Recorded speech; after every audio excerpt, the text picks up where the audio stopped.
정보가 있는 시사 토크쇼 장윤선의 팟짱. 불교에 대해서 하나도 모르는 필자가 금강경을 주문처럼 외우는 엄마에게 그 뜻을 말해주고 싶어서 책을 썼습니다. 제목은 팔순노모를 위한 금강경 해설. 깊이도 있고 재미도 있습니다. 출판사 신압으로, 저자 황인철. 안녕하세요. 장윤선입니다. 오늘은 1월 20일 화요일입니다. 13월에 보너스로 알려진 연말정산이 오히려 13월에 세금 폭탄이 됐다는 국민적 비판이 쇄도하고 있죠. 따라서 최경환 경제부총리는 오늘 오전 긴급 기자회견을 열고 국민들께 심려를 끼쳐드려서 송구스럽다 이렇게 사과를 했습니다. 그렇지만 꼼꼼히 뜯어봐도 본질적인 해결책은 나와 있는 게 없었습니다. 다만 최 부총리는 이런 말을 했습니다. 총급여 5,500만 원 이하 생활자 가운데 아주 일부 근로자의 경우에는 부양가족 공제 또 자녀의 교육비, 의료비 공제 등을 적용받지 못해서 세부담이 증가하는 경우가 있을 수 있지만 이것은 개인적인 사정에 따라서 불가피하게 발생할 수 있다는 점을 이해해 주시기 바란다. 이렇게 양해를 구했습니다. 혹여 억울하게 세금을 더 내게 되더라도 어쩔 수 없다. 이런 식이죠. 뿐만 아니라 이번 연말정산에서 추가 납부세액이 발생하면 분납할 수 있도록 하는 등의 보완책도 적극적으로 마련하겠다. 이렇게 밝혔습니다. 동의가 되십니까? 이런 얘기도 했습니다. 자녀 수가 많은 가정에 좀 더 혜택이 돌아가야 하지 않겠냐 이런 지적이 있고 뿐만 아니라 노후에 대비하는 것에 대해서 세액공제가 부족한 것이 아니냐 이런 지적이 있으니 앞으로 자녀공제, 연금저축, 이런 노후 대비 등과 관련된 공제를 더 늘리는 방향으로 세제 개편이 이루어질 수 있을 것으로 예상이 된다 이렇게 전망을 하기도 했습니다. 자, 최경환 부총리의 긴급 기자회견 어떻게 보십니까? 이 정도라면 연말정산 세금 폭탄 문제에 대해서 정부가 납득할 만한 대안 마련에 나선 것이다. 이렇게 볼 수 있는 것일까요? 조세 정책은 그 어느 나라 또 어떤 시대건 간에 가장 보수적으로 접근해야 하는 정책입니다. 세수 확보에 눈이 멀어서 정작 국민 다수가 입을 피해를 예상하지 못했다면 그 자체로 고위관리자는 책임을 질 일이 아닐까 싶습니다. 그럼에도 불구하고 피해를 당할지언정 그것은 정부가 어쩔 수 없다라는 식의 논리를 편다면 도대체 어떤 국민들이 이 말을 이해하고 납득할 수 있을까요? 그저 답답한 마음만 앞설 뿐입니다.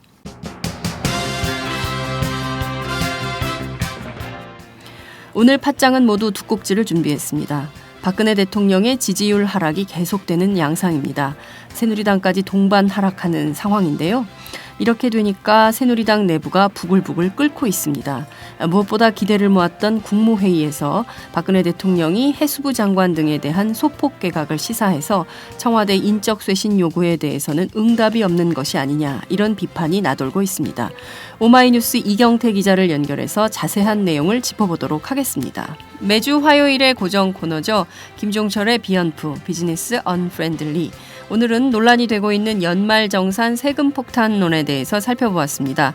직장인의 과세 표준으로 8,800만 원 이상인 사람은 세율이 35% 그리고 1억 5천만 원 정도인 사람은 세율이 38%라는데요. 기업은 과세 표준이 1억 5천 정도가 되면 세율이 10% 정도밖에 안 된다는 겁니다. 일방적으로 개인보다는 기업에게 유리한 세금 정책 이대로 좋을까요? 영화배우 이정재 씨가 시민단체로부터 고발을 당했습니다.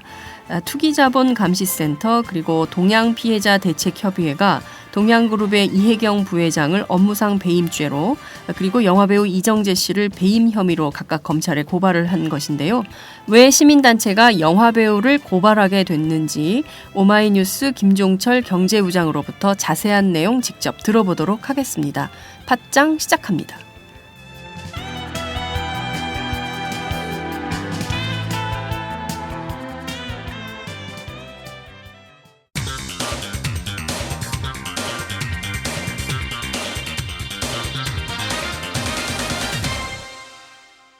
전혀 다른 뉴스. 전혀 다른 뉴스 시작하겠습니다. 박근혜 대통령 지지율이 취임 후 최저치를 기록하고 있는 상황입니다. 앞으로 더 떨어질 가능성이 높다 이런 전망도 나오고 있는데요. 당청 지지율이 모두 하락하면서 새누리당과 청와대가 모두 긴장하고 있는 상황입니다. 하락하는 지지율, 그에 따른 대책이 마련되고 있을까요? 오늘은 오마이뉴스 정치부 이경태 기자를 연결해서 자세한 소식 들어보도록 하겠습니다.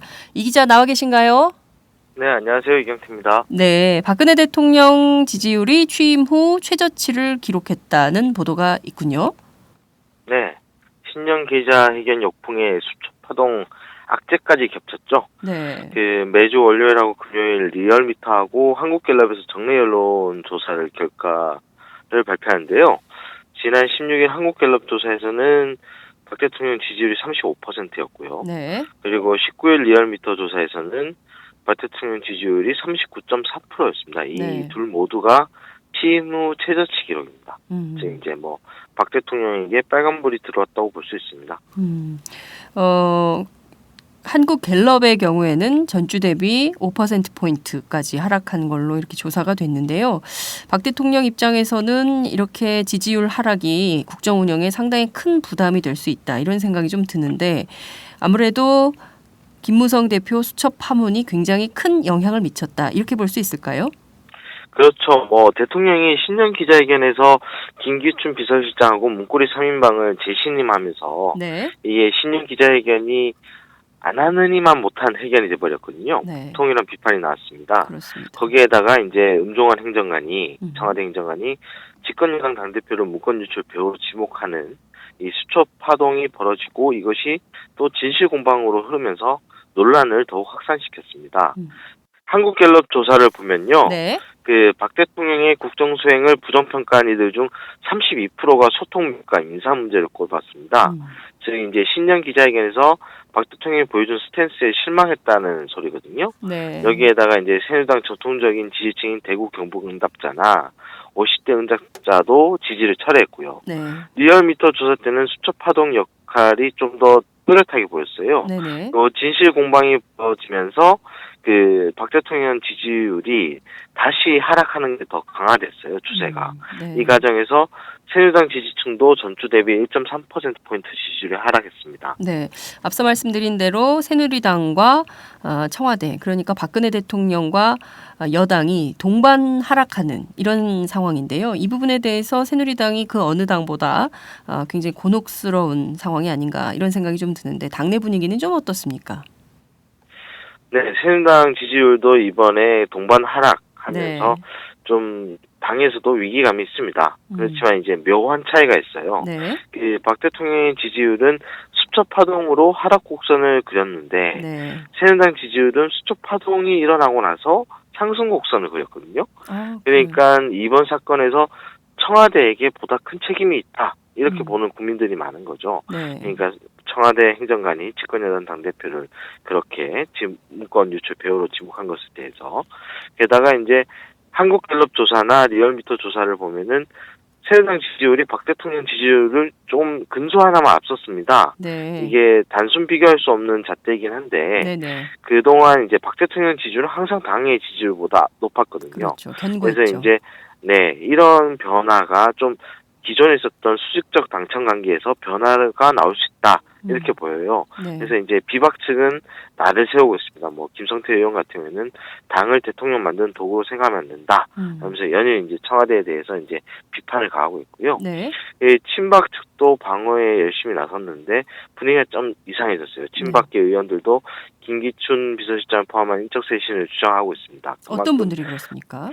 예를 든다면 홍문종, 노철래, 안홍준 이런 친박계 의원들이라고 할 수 있는데요. 네. 이들은 전부 다 이제 친박 의원 모임인 국가경쟁력 강화 포럼에서 활동하고 있습니다. 네. 이 홍문종 의원 같은 경우는 지난 10일 신년 기자회견 끝나고 나서 바로 직후 라디오 인터뷰에서는 네네. 우리 국민들께서 대통령의 결정을 좀 이해해 주셨으면 한다. 네, 그렇게 이제 되시죠. 김기춘 실장하고 3인방을 재신임한 걸 이해해달라라는 그랬죠. 취지였는데 어제 인터뷰는 좀 달랐어요. 국민에게 박수갈채를 받을 수 있게 인적쇄신이 돼야 된다. 다음 달 중순 설 연휴 이전에 단행해야 한다. 네. 뭐 이렇게 얘기를 했고요. 이분들이 지난번 예. 그 박근혜 대통령하고 같이 그 비공개 회동했던 7인의 멤버들 아닙니까? 네, 이 중에 정가빈 부의장 같은 경우가 그렇긴 한데 네. 정가빈 부의장도 조선일보랑 한 인터뷰에서 여론이 대통령 생각과 다르게 흐르고 있다. 국민에게 청와대가 혁신하는 모습을 보여줘야 한다. 이렇게 주문했습니다. 네. 사실상 친박계 의원이고 그동안 박근혜 대통령을 감싸고 돌았던 의원들이지만 여론에서 계속 추락을 하면서 새로운 돌파구, 해법 마련이 필요하다. 그것은 역시 인적 쇄신이다. 이런 결론을 내리고 이분들마저도 공세에 나섰다. 이렇게 볼 수 있는 거군요.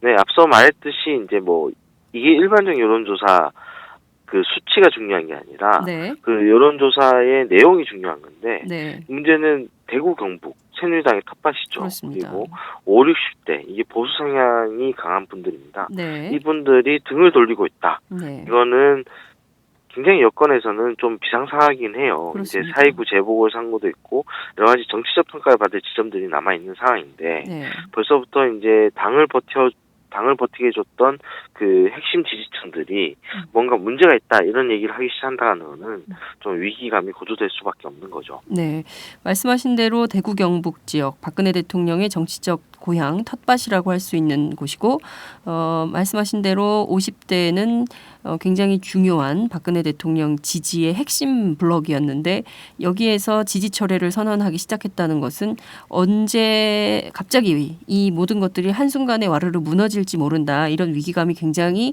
커졌다. 상당히 큰 위기에 봉착했다. 이런 시그널로 볼 수도 있겠다라는 생각이 좀 드는데요. 박 대통령 이제 인적 쇄신해야 할 날이 얼마 남지 않은 것 같습니다. 2월에는 쇄신 계획이 있는 건가요? 어떻게 보십니까? 어떤 전망이 나옵니까? 이게 당초 네. 그 2월 말경 네. 이번에 이제 조직 개편을 하실 때 네. 2월 말경에 할 거다 이런 예상이 있었는데 네. 이 여론조사가 수첩 파동을 겪으면서 너무 안 좋게 나오는 거예요. 네. 그런 상황에서 이제 점점 나오는 거는 설 연휴 이전으로 아마 당겨서 그 폭과 그 역할을 네. 좀 크게 가져갈 것이다. 왜냐하면은 이게 설 연휴 때 되면 민족 대이동이 일어나지 그렇습니다. 않습니까? 이게 전부 이제 뭐 여론이 전파되기 위해서는 이제 수도권의 인구들이 다 고향에 내려서 얘기를 해야 되는데 네. 그 밥상에 올라갈 것들이 청와대가 변하고 있다 이런 모습을 보여줘야지만 이 여론을 반전시킬 수 있는 거죠. 네. 이제 대통령이 면을 구길 수밖에 없는 상황이 돼버렸습니다. 뭐 네. 신년 기자회견에서는 김영한 수석은 항명하지 않았다 그랬고 네. 김기춘 실장은 드물게 보기 힘든 사심 없는 분이다. 네. 이렇게 비호를 했는데 네. 이 국민은 다르게 생각하고 있다는 게 이제 드러나 버렸고 이 당장 발등에 떨어진 불을 끄려면은 인적쇄신밖에 답이 없죠. 그래서 네. 이제 구정 연휴 전에 단행될 가능성이 큰 것으로 보입니다. 네, 당초 2월 말경에 예상됐던 청와대 조직 개편이 경우에 따라서는 2월 초 그러니까 설 연휴가 시작되기 전에 긴급하게 단행될 가능성도 높다. 이런 전망을 해주셨습니다. 자, 그런데 말씀하신 대로 박근혜 대통령, 김기춘 실장에 대해서는 사심이 없는 분이고 또 문고리 권력 3인방으로 알려진 청와대 비서관들에 대해서는 그렇게 털어도 비리가 안 나오는 사람들이다. 이렇게 비호를 한 바 있습니다. 그리고 김영한 민정수석에 대해서는 전혀 항명을 한 것이 아니었다. 이렇게 평가를 했는데요. 이런 사람들에 대해서 대대적인 인적 혁신을 과연 박근혜 대통령이 할 것인가? 이것도 큰 초미의 관심입니다. 새누리당 네. 안에서는 어떤 전망이 나오고 있습니까? 일단 박 대통령은 오늘 국무회의에서 네. 그 좀 기대가 있었어요. 네네. 워낙에 여론조사 결과 안 좋다 보니까 네. 쇄신에 대한 얘기를 좀 해줄 수 있을 거다 이런 언론에서 추측이 있었는데 네. 그런 얘기가 오늘 없었습니다. 그러니까 뭐 공직자들 보면은 관련해서 뭐 좀 연관될 수 있다고 하는 부분은 네. 무엇보다도 공직자들의 마음가짐과 자세가 중요하다. 그 최근 사건에서 보세요. 일부 공직자들이 공직 기강을 무너뜨리는 그런 불미스러운 사건들이 있었다. 뭐 이 정도 언급밖에 없었어요. 지금 그러니까 그 수초 파동에 대해서는 공직기강 회의라는 질타는 받아들였는데 네. 이 부분을 어떤 쇄신으로 그리고 어떤 뭐 자기의 구상을 가지고 변화하겠다. 뭐 이런 얘기가 전혀 없었단 지금 말이죠. 전혀 없은 거죠. 뭐 굳이 뭐 찾자면은 네. 신년 기자회견 때 얘기했던 특보단을 빠른 시일 내에 구성하겠다. 그리고 당청 관계와 국정 업무의 협업을 이룰 수 있도록 네. 하겠다. 뭐 소폭 개각을 하겠다. 이 정도 얘기밖에 없네요. 아, 그래서 개각도 소폭 개각입니까? 네, 소폭 개각, 예, 해수부 예. 장관 네. 그리고 뭐 그런 부분들에 대한 소폭 개각밖에 없어서 약간 기대에 어긋나는 발언을 했기 때문에 새누리당도 좀 당황스러운 분위기가 될 것 같습니다. 왜냐하면 새누리당은 방금 얘기 드렸다시피 친박 측에서도 이제 인적 쇄신을 얘기했었고 네. 특히나 지금 여의도에서 논란이 되고 있는 거는 연말정산 환급금 축소 논란이거든요. 이게 그렇습니다. 세금 폭탄 프레임이 잡혔어요. 이게 네. 원래 새누리당이 재미를 봤던 참여정부 때 그렇습니다. 세금 폭탄 프레임인데 이게 지금 현재 여당에게 역풍 부메랑이 되고 있습니다. 네. 뭐 그래서 최경환 경제부총리도 오늘 긴급 기자회견을 열어서 뭐 좀 검토 방안 새로운 방안들을. 새로운 방안들을 검토해보겠다고 했고 네. 김재원 원내수석 부대표도 오늘 원내대책회에서 줬다가 뺐으면 엉덩이에 뿔 난다는 말이 있다. 그래서 국민이 수용해야 된다. 뭐 이러면서 이 세제 개편 방안 검토를 강조했는데 네. 대통령이 뭐 특별한 이게 얘기가 없네요. 네. 그래서 이 당에서도 아마 좀 부글부글해질 것 같은데 네. 일단은 분위기는 좋지 않아요. 뭐 네. 왜냐하면은 이 서초동도 좀 주목해야 되거든요. 네네. 왜냐하면은 비선 실세 논란이라든가 네. 그 세월호 참사 당시에 7시간 의혹이 있었던 정윤회 네. 씨가 네. 그 문건 유출 수사가 끝났다고 해서 사라진 게 아니라 계속 법정에 출석을 해야 될 그렇습니다. 상황입니다. 어제도 출석을 어제도 했죠. 예, 네. 그렇죠. 그래서 조홍천 전 공직기강 비서관과 네. 박김천 전 경정은 그 검찰의 기소 내용에 대해 동의하지 않고 있는 상황인데 네. 여기서 또 예전에 이미 한번 묻었던 것들을 다시 헤집는 증언들이 나오고 여기에 대해서 또 언론 보도가 이어지고 한다면 네. 쇼킹 얘기가 나온다면 정말 이제 박근혜 대통령의 지지율이 더 하락할 수 있는 상황이 될 수 있죠. 만약 박 대통령의 지지율이 30% 이하로 추락하면 여권은 굉장히 벌집을 들쑤신 상황이 될 것 같아요. 네. 왜냐하면 이 30%가 박 대통령의 마지노선이다라고 보는 경우가 많았거든요. 콘크리트 예. 지지율이 40%였는데 그 40%가 예. 무너져서 30%대로 주저앉았는데 이 30%대에서 더 떨어지게 되면 이건 정말 다음 선거를 준비하기 어려운 지경이다. 네. 이렇게 판단하기 때문이라는 거죠. 네. 그래서 아마 이번 주 금요일에 있어 한국갤럽 여론조사 결과를 한번 살펴봐야 될 것 같습니다. 그리고 아마 이번 김무성 대표도 지금 현재 계속 민생 탐방을 다니고 있는데 네. 이 정도 상황이 된다면은 현안들에 있어서는 아마 자기 목소리를 내는 행보를 하기 시작할 것 같습니다. 네. 경우에 따라서는 박근혜 대통령 오늘 국무회의에서 지적한 바대로 소폭 개각을 하고 문제의 인적 쇄신에 대해서는 별다른 반응이 없다면 지지율 하락은 불을 보듯 뻔한 상황이 아닌가 이런 생각이 좀 들기도 합니다.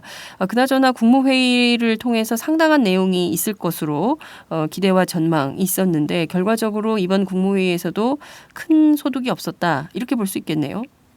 네, 한 가지 변화한 점은 오늘 박 대통령이 국무회의 시작 전에 국무위원들과 함께 이제 티타임을 가졌는데요. 네. 이게 신년 기자회견 때 장관들과 대면 보고 등 소통 문제가 지적되는 거에 대해서 네, 네. 박 대통령이 이 티타임을 통해서 좀 해소하고자 하는 그런 자리인 것 같습니다. 그래서 이제 기자들에게도 이 자리를 좀 이제 공개를 했어요. 네. 그런데 이게 사실 이명박 대통령 때도 이런 자리가 있었습니다. 네. 왜냐하면 국무회의 때 올라올 수 없는 안건이지만 대통령이 알아야 되는 현안에 대해서 네. 국무위원들이 티타임을 통해서 좀 전달하는 그런 자리였거든요. 네. 그래서 그런 그런 자리를 박 대통령도 차용한 거다 이렇게 볼 수는 있습니다. 그렇지만 좀 사실 기대에는 좀 아쉬운 얘기들이 나오고 있죠. 아무래도 사실 국민들이 대통령에게 바라는 거는 네네. 인적 쇄신 그리고 네. 지금 현재 연말정산, 환급금 그렇습니다. 축소 논란 이런 현안들에 대해서 좀 속 시원하게 그리고 아니면은 솔직하게 좀 해명을 해주는 기회를 원하는데 네. 이게 아니라 오늘 한 이야기들은 티타임에서 하는 얘기들이 금연을 한 거에 대한 어떤 농담 그리고 적폐 해소의 중요성 네. 이런 것들이거든요. 그래서 네. 약간 좀 아쉽다라는 생각이 드네요. 네. 박근혜 대통령이 국무위원들하고 임기 중에 티타임을 가진 것은 이번이 처음 있는 일이다. 이런 언론의 평가가 나오고 있는데요. 그동안 계속 티타임조차 제대로 안 됐던 것도 문제지만 이 상황에서 티타임을 열었는데 그 자리에서 정작 한다는 것이 전 국민적 공분을 사고 있는 문제들에 대해서는 아무런 얘기를 하지 않고 농담성으로 그 금연 문제에 대해서 얘기했다는 것이 참 이 국면을 대통령이 어떻게 보고 있는 것인지 답답한 마음만 앞선다 이런 생각이 좀 듭니다. 자, 오늘 말씀 여기까지 듣도록 하겠습니다. 고맙습니다. 네, 감사합니다. 네, 지금까지 오마이뉴스 이경태 기자와 함께했습니다. 안녕하세요. 장윤선의 팟짱 애청자 여러분. 저는 김병기입니다. 전에는 편집국장이었는데요. 지금은 10만인 클럽 회원이자 본부장 맡고 있습니다. 그런데 10만인 클럽이 뭐지? 이렇게 궁금해하시는 분들 많으실 겁니다. 오마이뉴스에 자발적으로 구독료를 내는 시민들의 모임입니다. 지금 매월 후원해주시는 분이 몇 명이죠? 8,000명이요. 그럼 앞으로 몇 명을 모아야 합니까? 10만 명이요. 참 갈 길이 멉니다. 그런데 조중동 구독자는 많게는 100만. 이래서 진보 언론 살아남을 수 있을까요? 10만인 클럽 후원으로 만들어지는 팟짱 응원하고 싶으시다고요? 지금 전화주세요. 02-733-5505로 전화하셔서 내 손번호 274를 꾹 누르세요. 오마이뉴스 기사의 모든 기사 하단에 동그란 주황색 배너를 누르셔도 됩니다. 여러분들의 참여로 팟짱이 웃음소리 더 커질 수 있습니다. 감사합니다.